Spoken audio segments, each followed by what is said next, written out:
So I'm here with the president of Karen Pryor Academy and Aaron Clayton, and you pulled this whole thing together. Yeah, so at Karen Pryor Clicker Training, we pulled this together. Well, this is our 11th season of doing this, so our 11th year of doing it. We've done it now 23 times. It's crazy. And, you know, there's still a few people here, but this was absolutely packed. How many people came to Clicker Expo? Just about 500. 500, and then we'll do it again in March of this year, and we'll have about the same. And how has the growth been? I mean, the first one, how many people turned up?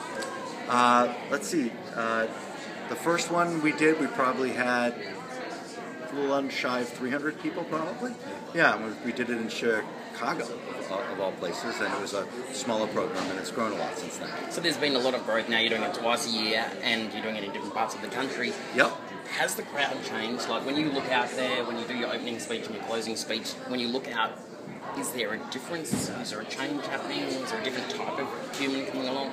Well, I think we get two types of people. We get people that, you know, it's really their first exposure to this type of training, and then we get people that are, you know, quite experienced. And over time, as they've come to Clicker Expo, they get more and more experience. So we keep upping the ante, and what's great is we've been able to take topics that were used to be sort of very basic, and now we don't even have to teach those things in the same way or cover the same material anymore. We keep advancing it, and so that's great. The audience is just, you know, wonderfully great at acquiring this knowledge, taking it back, and then having more to talk about. It's blown me away. How do you decide who speaks and what they speak about, or do they come to you and say, oh, I've got this really great idea, I want to get it out there? How does the process of organising an event like this when it comes to speakers come into this? Well, the speakers were all, the original group of speakers, they were all, and still are, meet a set of criteria, which is that they're, you know, incredible teachers first, and then incredible trainers, you know, and they have a real passion for this. And so if they're kind of leaders in the field, then you know, Karen is such a leader in the field that sort of by association we got to know them, and then they help us find other people that may be sort of a little less well known, but are really gifted and great teachers, and then we'll sort of talk to them and maybe see what they've done and go to see them someplace else, and then we'll ask them to come speak, and hopefully they'll come speak with us. So. Now, all of us get something out of this. I mean, me, as I say, my head is just almost exploded over the entire 3 days. You organise the event, you make it all happen. What do you learn over the 3 days of the Clicker Expo? Well, it's different levels of learning. So, on one hand, on the training side, I always learn, you know, so much because there's a whole bunch of new sessions. So, you know, if you just take today, you know, Ken was talking about, you know, teaching animals to count.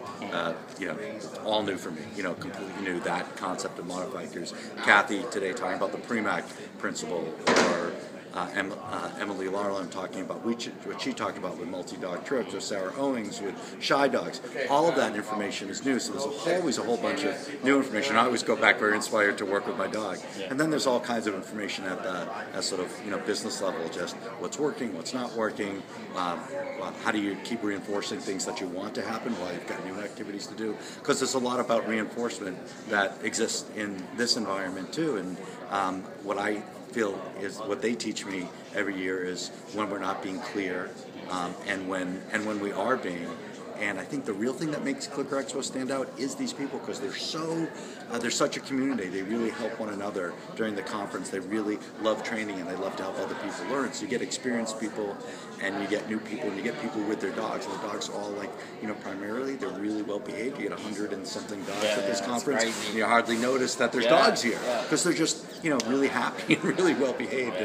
And you don't have anybody kind of sounding frustrated and you know yanking their dog around or anything like that. It makes everybody feel like really good about what they're doing. It's awesome. And look, when you come to an event like this, it's all about change, right? Like changing the way we do something so we do it better. Yeah. What's one thing that you're going to change about the way you do things? About the conference, one thing I would do about it. Whatever. Boy, you know, it's all like the conference still just ended, so I'm not quite sure. But I think I would.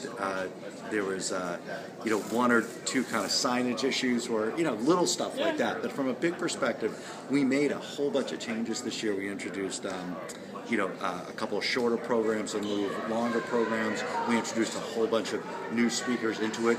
Our program in March will be different from our program in January. That's the first time we've ever done that. So to me, I'm looking just to see how all that goes because we made so many changes.